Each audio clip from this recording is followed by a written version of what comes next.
오늘은 부활절입니다. 예수 그리스도의 부활하심을 기억하고 감사하며 그분을 예배하는 날입니다.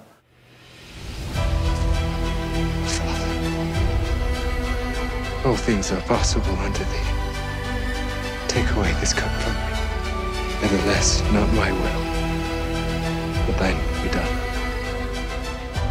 Father, into thy hands I commit my spirit. It is finished.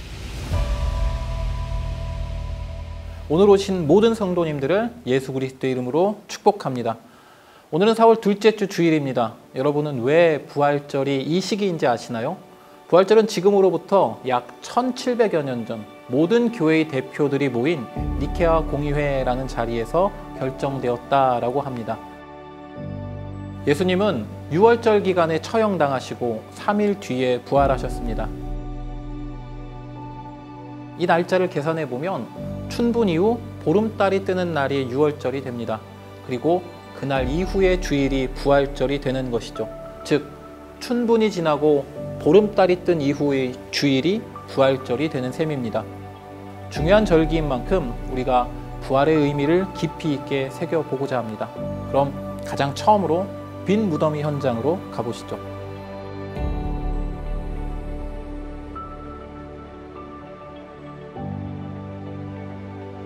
안식 후 첫날 예수님께서 십자가에서 죽으신 후 3일이 지났을 때 많은 사람들이 예수님의 무덤을 찾아갔습니다. 그러나 그들이 본 것은 비어있는 무덤뿐이었죠. 예수님께서 다시 살아나셨기 때문입니다. 예수님의 부활은 매우 특별한 의미를 지니고 있습니다. 단순하게 죽었다가 살아난 것이 아니기 때문입니다. 성경에는 죽었다가 살아난 사람들이 몇 명 등장합니다. 대표적으로 나사로가 있겠죠. 하지만 나사로는 그 후에 다시 죽었을 것입니다. 죽음은 모든 사람들에게 정해진 것이기 때문입니다. 그러나 예수님의 부활은 죽음이라는 권세마저도 이기시고 살아나신 결과입니다. 다시 죽으실 수 없고 영원한 생명을 소유하셨음을 부활을 통해 나타내신 것입니다. 이제 그 부활의 현장으로 함께 가보시죠. 그렇다면 예수님은 왜 어떻게 살아나신 것일까요? 모두가 아시다시피 원래 예수님은 죄가 없으신 분이십니다. 죽으실 필요가 없는 분이십니다. 그러나 우리 죄를 담당하시고자 그 죄에서 우리를 구원하시기 위해 십자가에서 죽임을 당하셨습니다. 의로우신 예수님은 성경대로 죽임을 당하셨고 이를 통해 우리의 죄값을 대신 치러주셨습니다. 그리고 예수님은 성경대로 다시 살아나셨습니다. 부활의 생명을 전하시기 위해서입니다. 하나님께서는 예수 그리스도를 살리시고 부활이라는 영광을 허락하신 것입니다.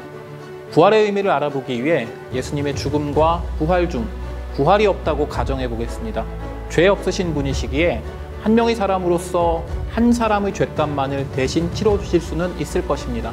하지만 부활은 예수 그리스도를 시작으로 하여 모든 사람에게 새로운 생명을 주시는 시작점의 역할을 하기 때문입니다. 아담의 범죄함으로 죄와 사망이 시작되었다면 예수 그리스도의 부활로 인하여서 새로운 생명이 시작된 것입니다.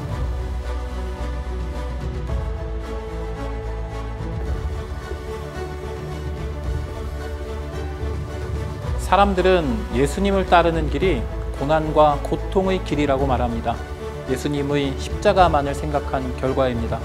하지만 성경은 예수 그리스도의 십자가와 부활, 죽음과 생명을 동시에 이야기하고 있습니다. 예수님을 따르는 길은 고난과 고통이 전부가 아닌 반드시 승리와 부활의 영광이 함께하고 있는 길입니다. 만약에 예수님을 따르는 길이 고난과 고통의 십자가뿐이라면 그리스도인의 삶은 가장 불행하고 불쌍한 인생이 되는 것입니다. 이렇게 부활의 의미에 대해서 알아보았는데요. 부활의 깊은 의미를 내가 알았다면 예수님의 마지막 명령인 증인의 삶을 우리는 살아가야 합니다. 증인이라는 말은 재판에서 쓰는 용어입니다. 직접 보고 경험한 것을 진술하는 사람입니다. 그렇다면 증인의 삶은 무엇이고 어떻게 살아갈 수 있을까요?